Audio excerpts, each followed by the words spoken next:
오늘 우리에게 주신 본문의 말씀을 통해 백성의 인구조사 민수기라는 제목으로 함께 말씀의 은혜를 나누고자 합니다. 계속해서 창세기, 출애굽기, 레위기에 이어 구약성경 네 번째 책이고 모세오경의 또 네 번째 책인 민수기, 민수기에 담겨져 있는 이 기사를 통해 하나님께서 우리에게 궁극적으로 무엇을 교훈하게 하시려 함인가, 이것을 중심으로 오늘 민수기서를 한번 살펴보려고 합니다. 민수기라고 하는 이 제목이 각각 원래의 제목과 또 70인역 번역 헬라어로 되어 있는 구약 성경의 제목과 또 우리 한글 우리 개역 개정이나 개역 성경에서 정하여 우리 한글로 번역된 책에서의 이 제목 각각의 이유와 의미가 있죠. 먼저는 히브리어에 의해서 원래 이 제목은 민수기가 아닙니다. 구약 성경에 특별히 민수기의 다섯 번째 단어가 바로 이 단어 광야에서라는 단어입니다.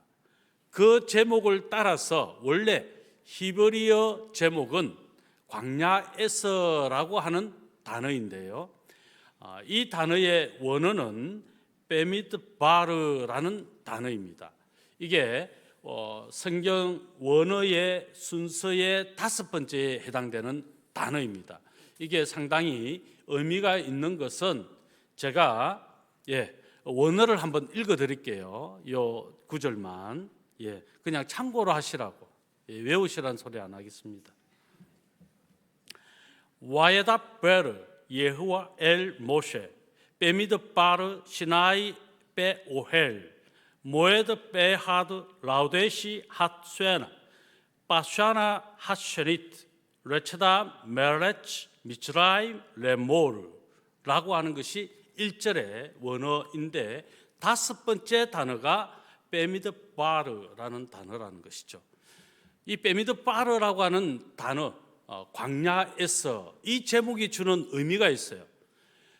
민수기서에서 드러내고자 하는 하나님의 중요한 교훈은 광야에서의 이스라엘 백성들이 어떠했는가를 통해서 우리에게 교훈 주시려고 하는 목적이 있다는 것이죠.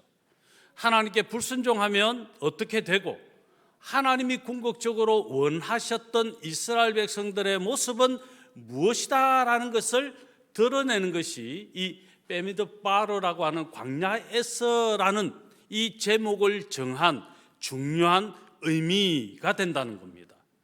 그런데 영어 성경은 제목을 다르겠죠.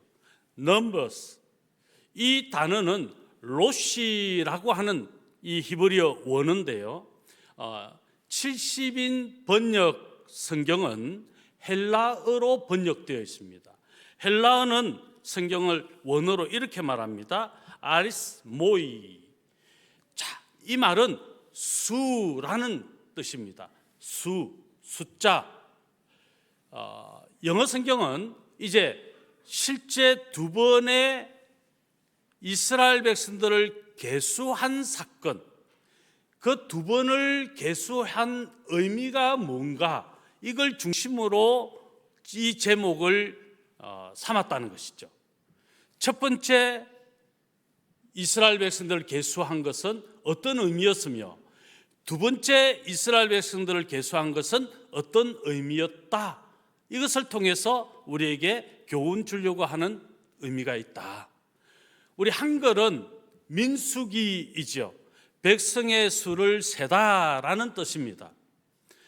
마찬가지 영어 성경의 제목과 같은 맥락에서 나온 것인데, 이것은 우리가 2절의 개수와 3절의 개수의 원어는 달라요.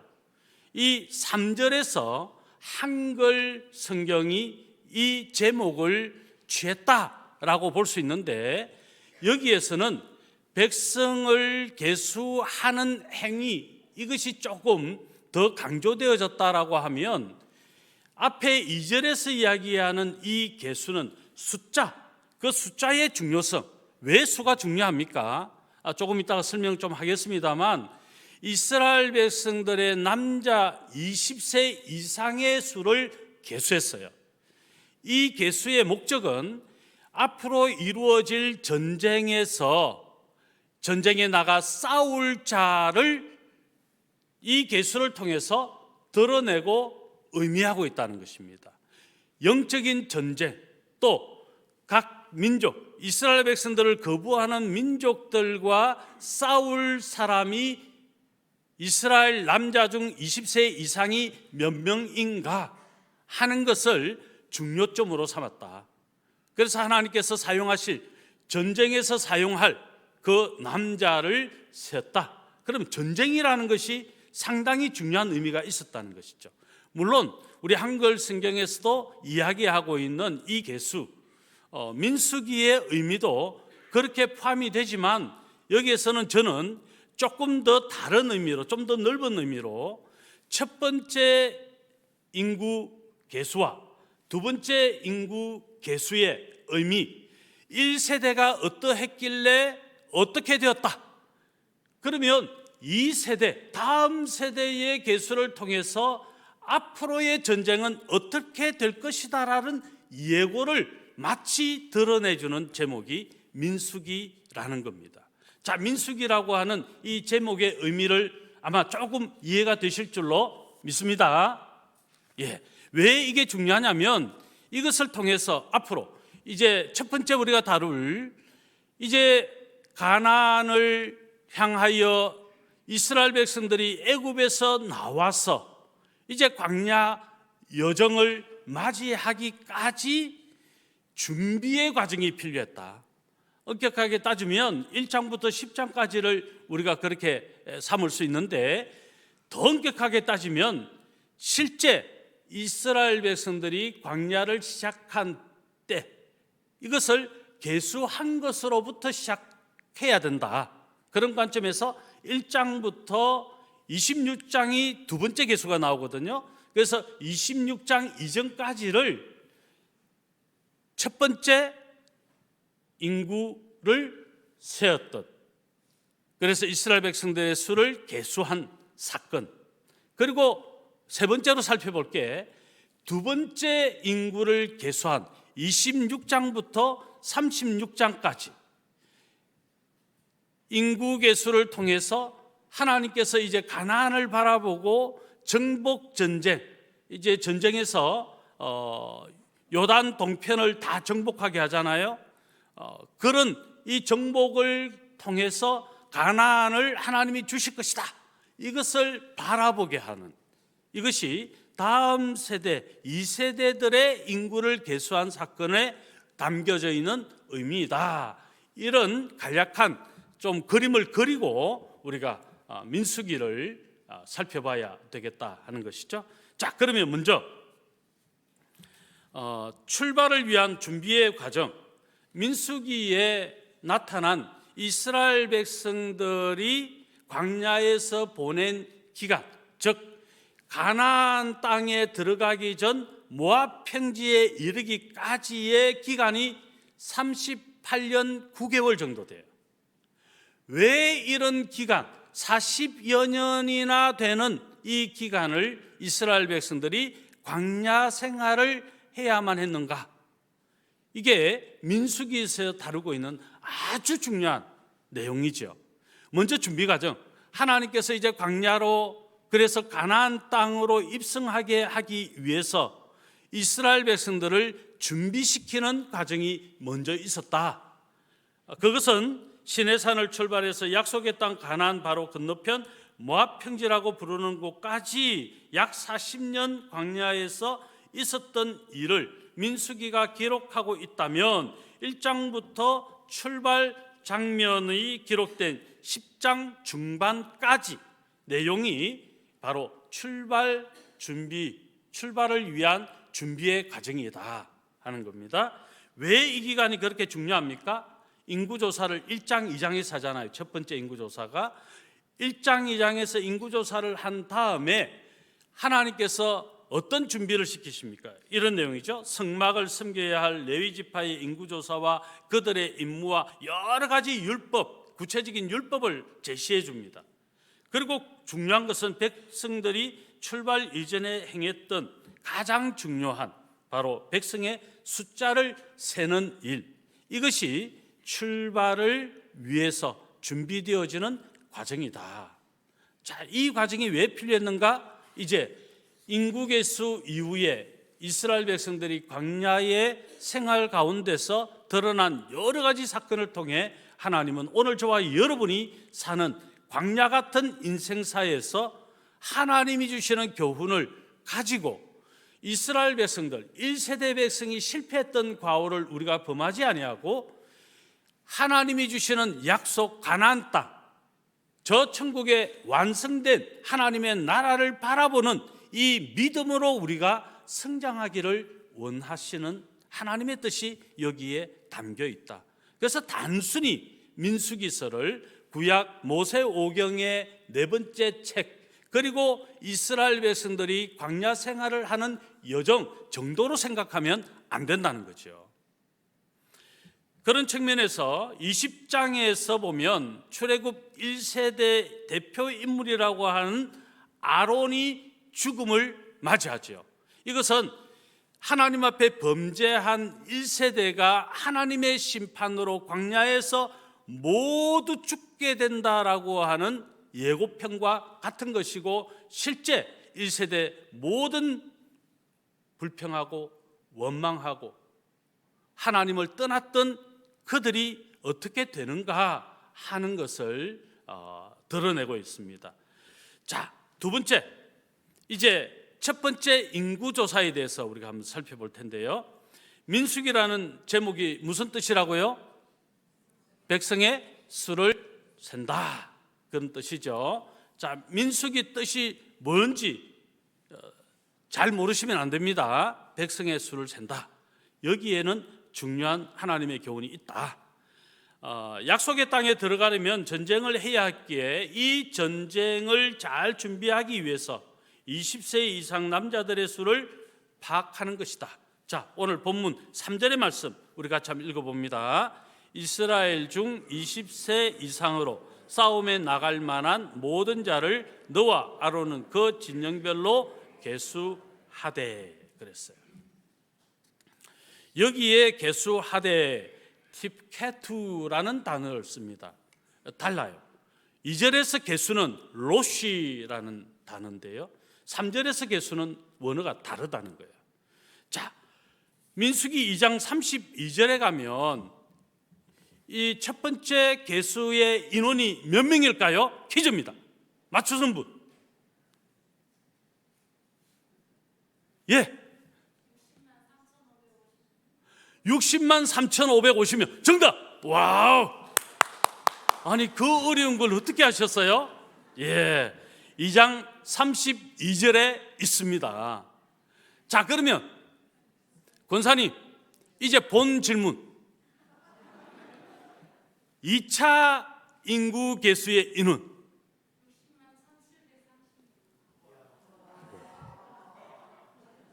역시 공부를 잘하셨네. 예, 60만 1,730명. 거의 비슷한데 2차 인원 계수에서는 약 2,000여 명 차이가 나죠. 자, 뭐 이건 중요한 게 아니에요. 거의 비슷하다라는 게 중요합니다. 자, 그런데 왜 이들이 40년이라는 기간을 광야에서 보내야 했는가? 이게 이제 핵심이죠. 그 이유가 뭘까요? 자, 그것을 두 번째 대지에서 살펴보려 하는 겁니다. 1장부터 25장까지의 주 내용은 죄와 심판입니다. 어떠했길래 죄라고 말하고 어떠했길래 하나님이 심판하셨는가, 이것을 1장부터 25장까지에서 다루고 있다는 것이죠. 특별히 민수기 26장 65절 2차 인구 계수를 할 때 여기에서 그 이유를 명확하게 드러내면서 그 결과에 대하여 이렇게 말합니다. 자, 26장 65절 같이 한번 읽어볼게요. 시작. 이는 여호와께서 그들에게 대하여 말씀하시기를 그들이 반드시 광야에서 죽으리라 하셨음이라. 여기까지. 그들이 어떻다고요? 반드시 광야에서 죽으리라. 왜요? 하나님을 제대로 순종하지 아니하고 범죄했기 때문에. 그럼 그들이 범죄한 내용이 뭐냐? 이제 그게 중요하겠죠. 이것은 시내산부터 가나안까지의 그냥 다이렉트로 가면 15일만 하면 갈 수 있는 길이었습니다. 15일만 하면 가요. 그런데 그 기간이 몇 년 걸렸다고요? 38년 9개월, 약 40여 년의 기간이 걸렸다. 왜 그러면 이런 기간이 걸렸는가? 그들이 범죄했기 때문이다. 그럼 그들이 범죄한 것이 무엇인가? 하나님은 하나님의 나라를 건설할 이스라엘 백성들을 원하셨어요. 다른 말로 하면 하나님이 통치하시는 나라를 원하셨고, 하나님의 백성 이스라엘 백성들은 하나님의 통치를 받는 백성이기를 하나님이 원하셨어요. 이게 준비 기간을 통해서 하나님이 말씀하셨던 겁니다. 그런데 이스라엘 백성들은 하나님의 나라를 건설하기보다 불평과 원망을 통해서 자기들의 뜻에 맞는 나라를 건설하려 했다는 거예요. 쉽게 이야기하면 이런 거예요. 우리가 하나님의 말씀이 이러하고 교회가 이런 일들을 합니다. 그러면 이 일에 성도님들이 함께 해주시기를 바랍니다. 그러면 이게 진리의 문제가 아니면 함께 하면 돼요. 그런데 하나님의 말씀은 진리였어요. 그런데 이렇게 생각하는 거죠. 내 생각은 그게 아니야. 내 뜻은 좀 달라. 내 판단은 달라. 그래서 자기 생각, 자기 판단, 자기 뜻으로 하나님의 나라를 세우려고 한 끔찍한 범죄 행위를 하나님은 심판하신 거예요. 어떻게 해요? 광야에서 다 죽게 하셨어요. 여러분, 신앙은요, 자기를 내려놓는 거예요. 또 다른 말로 하면 자기 십자가를 지는 것은 자기 자아를 죽이는 거예요. 누가 살고 오직 내 안에 그리스도께서 사시도록. 이게 정말 중요한 거예요. 우리가 신앙생활하면서 이건 내 생각대로 하면 더 좋을 텐데 그럴 수 있는 요소가 많아요. 그런데 구약의 모세를 통해서 하나님은 절대로 그런 생각 못하게 하나님은 구체적으로 성막에 관한 법, 제사장에 관한 법, 또 광야에 생활하면서 어떻게 해야 될 것 등등, 나실인의 법 하나까지 하나님은 세세하게, 왜? 다른 말 하지 말라고 그렇게 주셨어요. 이게 신약에서 예수 그리스도의 은혜 가운데서 우리는 하나님이 모든 것을 관용하시는 하나님이심을 경험하게 돼요. 그러면서 우리가 범하는 죄가 뭐예요? 내 생각에 사로잡히는 죄예요. 내 고집을 자꾸 주장하는 죄예요. 그게 별것 아닌데 굳이 그러면 안 되는데, 그럴 필요도 없는데 계속 그러는 거죠. 이게 어떤 나라를 세우는 거다? 세상 나라를 세우는 거다. 세상 나라를 세우는 건 뭐다? 자기 뜻과 자기 생각에 옳은 대로 나라를 세우려고 하는 거다.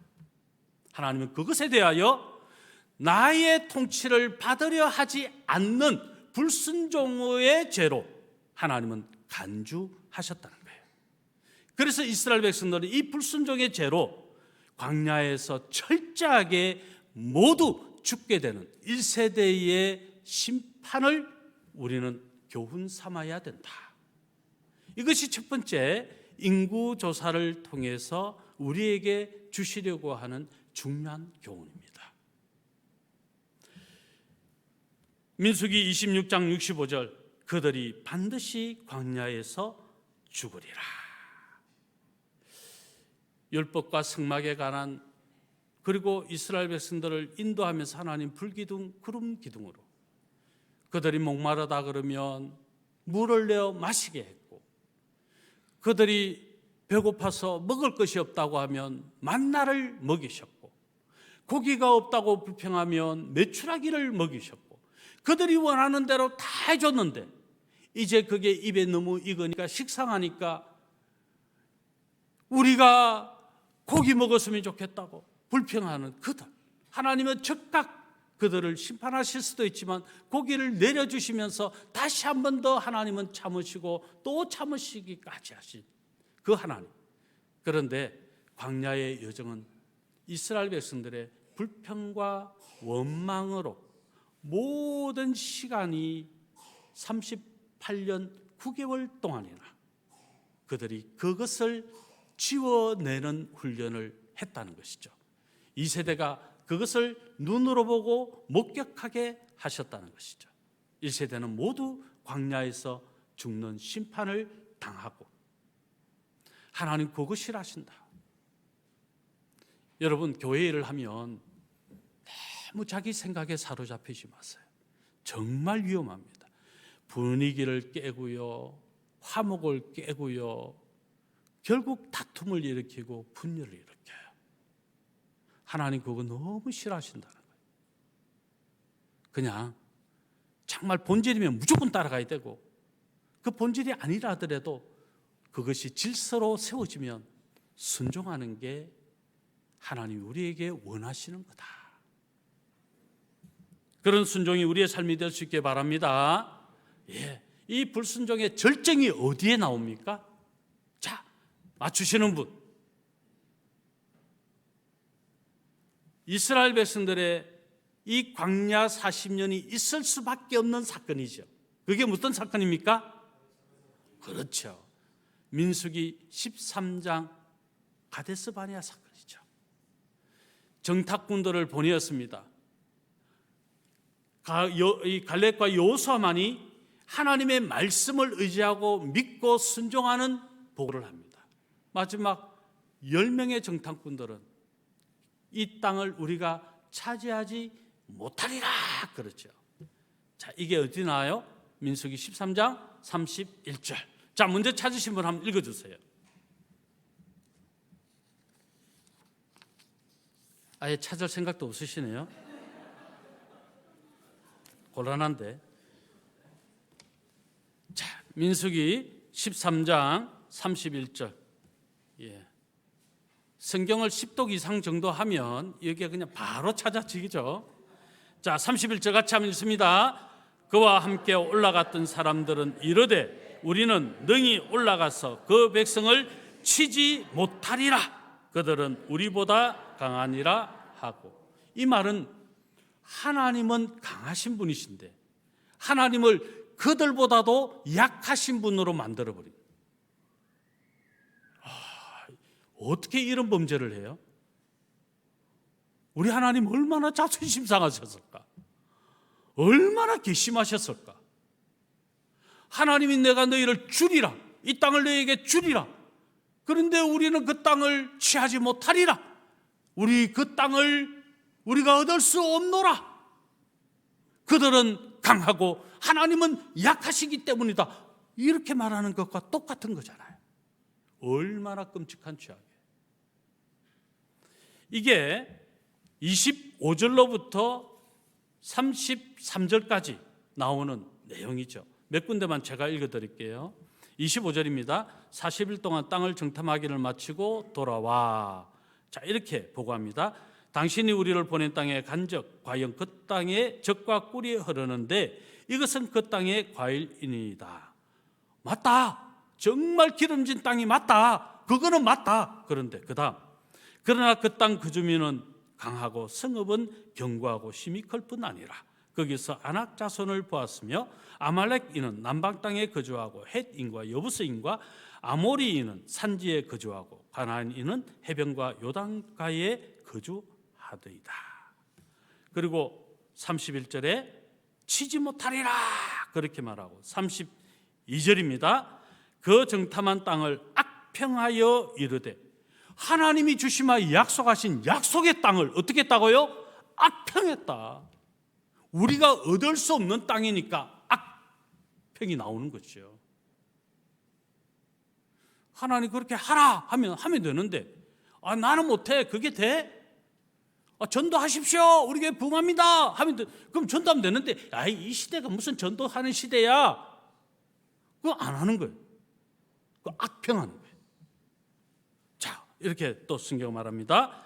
우리가 두루 다니며 정탐한 땅은 그 거주민들을 삼키는 땅이요, 거기서 본 모든 백성은 신장이 장대한 자들이며 거기서 네피림 후손인 아낙 자손의 거인들을 보았나니 우리는 스스로 보기에도 뭐와 같다? 아니, 하나님께서 만드신 오늘 오전에 이야기한 것처럼 우리는 어떤 존재입니까? 하나님의 자녀. 어떤 가치입니까? 천하보다 귀한 가치, 예수님 자리. 그게 어떻게 됐다고요? 메뚜기다. 메뚜기가 얼마? 돈으로 사면 얼마나 됩니까? 정체성을 완전히 잃어버린 것이죠. 이게 죄악이란 말이에요. 하나님의 정체성, 자녀의 정체성, 나라는 존재의 정체성, 이걸 비하시키는, 이게 끔찍한, 하나님의 형상대로 지원받은 우리를 감히 이렇게 비하시킬 수 있어요? 이게 엄청난 죄라는 거예요. 1세대가 이런 끔찍한 죄를, 이 정탐꾼으로부터 시작되었고 광야 생활이 불평과 원망, 하나님의 통치를, 하나님의 나라를 세우기보다 내 뜻과 내 생각을 끊임없이 펼치며 세상 나라를 세우려고 했다. 그래서 그들을 하나님은 광야에서 모두 죽게 하셨다. 이게 1차 인구조사에서 우리에게 주는 교훈입니다. 마지막 세 번째 대지. 이제 두 번째 인구조사가 나옵니다. 드디어 26장에서 두 번째 인구조사가 시작이 되죠. 두 번째 백성의 수를 세는 이야기, 이 후반부인 26장에 등장합니다. 자, 다시 한번 더 복습합시다. 2장 32절에 몇 명이었습니까? 60만 550명. 자, 그러면 이제 26장 51절에서 몇 명이었습니까? 60만 1730명. 자, 왜 또다시 인구를 계수하게 했을까? 이제 그것을 통해서 우리에게 하나님이 주시고자 하는 이 교훈의 실마리를 한번 찾아보려는 것이죠. 여기에서는 1세대가 소망을 잃어버렸어요. 이제 2세대에 하나님이 소망을 심는 거죠. 자, 이 계수에 들어간 2세대의 수가 바로 60만 1730명이다. 1세대의 인원이 다 빠진 2세대의 수다. 여기에 레위인은 빠졌죠. 레위 지파는 빠졌습니다. 자, 1장에서 나오는 출애굽 첫 세대에 비교해 볼 때 인구수가 어떻습니까? 비슷하다. 아무리 지가 잘났다고 해서 이 죄를 범하고 심판을 당해서 죽음을 당해도 하나님의 나라는 변화가 있다 없다? 없다. 네가 안 하면 내가 다른 사람을 세웠으라도 하나님의 나라는 세우고야 마신다. 하나님의 뜻이 담긴 것이죠. 어떤 사람이 그런 경우 있어요. 자기가 너무 탁월하고 자기가 리더십이 좋고 자기가 아니면 절대로 안 될 것 같다고 생각하는 분들이 있어요. 그래서 이런 분들이 가지는 오류가 뭔지 알아요? 내가 안 하면 잘 되겠어? 안 해. 하나 봐라. 돼요, 안 돼요? 되지요. 그럼 얼마나 쪽팔려요. 하나님은요, 안 하겠다는 사람은 버리십니다. 내 멋대로 하는 사람은 버리십니다. 그 사람 때문에 일이 안 되게 하시는 게 아니에요. 하나님의 나라는 그 사람이 아니래도 하나님 누구를 세워서든 하나님의 나라는 계속 완성되어 가도록 하나님은 일하신다는 거예요. 그게 두 번째 인구조사를 통해 하나님이 우리에게 주시는 또 하나의 교훈입니다. 동시에 26장부터 36장에 기록되어 있는 두 번째 세대 이야기는 새로운 소망에 대한 내용이 대부분이다라는 겁니다. 그래서 26장과 36장의 내용을 한마디로 이렇게 압축할 수 있습니다. 새로운 소망에 대한 내용.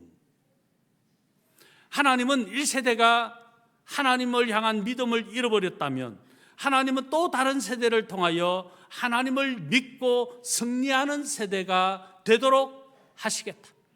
나는 그렇게 하고야 말겠다. 나는 우리 하나님의 백성이요 하나님의 양들인 우리 광안중앙교회 성도들이 누가 어떠할지라도 하나님의 나라는 결국 내가 내 뜻대로 완성하고야 말겠다. 거기에 끝까지 쓰임받는 우리가 되어야 된다는 거예요. 폐기 처분당하는 이가 아니라 하나님께서 귀하게 쓰셔서 새 소망을 주시고 그래서 하나님의 나라를 승리의 나라로 만들고야 마는 그런 하나님의 용사들을 하나님은 만드시고야 말겠다. 그 의지를 보여주시고 계신다는 것이죠. 그래서 여기에는 죽음의 기록이 없습니다. 아모리인과 싸워서 이기고 요단 동편의 전쟁에서 이기고 계속 승리의 기사가 담겨져 있는 거예요. 가나안에 입성해서 너희가 이런 승리를 반드시 보고 누리리라. 이게 두 번째 인구 조사를 통해서 2세대가 하나님을 향한 믿음의 고백으로 그렇게 나아갈 수 있게 한 사건이요 중요한 신앙 고백이 되는 내용이라는 것이죠. 이렇게 민수기는 불순종한 출애굽 첫 세대가 광야에서 죽고 약속의 땅 바로 앞에까지 간 다음 세대의 이야기로 끝이 납니다. 여기서 이렇게 한번 정리할 수 있습니다. 하나님의 통치에 순종하는 이들을 통해 하나님은 온전한 하나님의 나라를 세우시고야 만다. 이것을 기대하게 하고 새 소망을 가지게 해준 바로 그 내용이 두 번째 인구조사의 주요 내용이다. 그러므로 우리가 가져야 될 교훈은 무엇입니까? 하나님이 주시는 새 소망을 가지고 하나님의 나라는 완성되고야 만다라고 하는 확고한 믿음을 가지고 하나님이 원하시는 하나님의 나라, 그래서 하나님이 통치하시는 그 통치를 순종하면서 하나님의 영광 드러내는 하나님의 뜻을 이루어야만은 우리의 삶으로 만들어가기로 결단하는 것이 우리가 가져야 될 본문의 이 민수기 두 번째 인구조사를 통해서 우리가 받아야 될 교훈이다라는 겁니다. 자, 성경 하나님은 그래서 그들에게 복 주시겠다고 약속하셨어요. 자, 성경 에베소서 1장 3절입니다. 같이 한번 읽어볼게요. 찬송하리로다. 하나님 곧 우리 주 예수 그리스도의 아버지께서 그리스도 안에서 하늘에 속한 모든 신령한 복을 우리에게 주시되, 하나님은 바로 그런 사람들에게 신령한 복을 주신다. 복 주신다 말씀하는 거야. 그러므로 너희가 새 소망을 가지고 하나님의 나라를 완성하는 그 일을 너희가 힘써 용사답게 살아라. 굴하지 말고 어떤 환경 때문에 또 어떤 시련 때문에 어떤 상황이 너희들에게 닥친다 할지라도 불평하고 원망하는 자가 아니라 그런 1세대의 모습이 아니라 새 소망을 가지고 언제나 그런 상황 가운데서도 싸우고 승리하고야만은 그런 믿음의 용사가 되어라. 자, 우리 옆에 계신 분에게 인사할까요? 예, 용사라는 말이 억수 좋은 말입니다, 여러분. 옆에 계시면 이렇게 이야기합시다. 성도님은 용사이십니다. 이걸 또 이렇게 적용할 수 있습니다. 낙심 들거나 시험 들거나 또 이런저런 우울에 있는 성도님 보시면 옆에 가서 뭐라고 해야 돼요?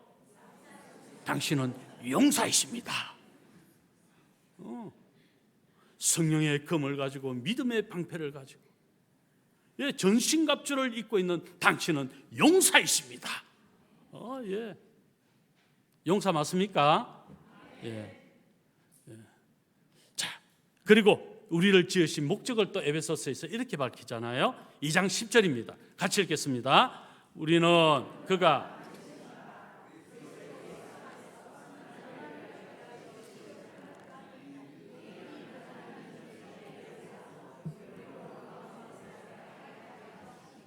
아멘.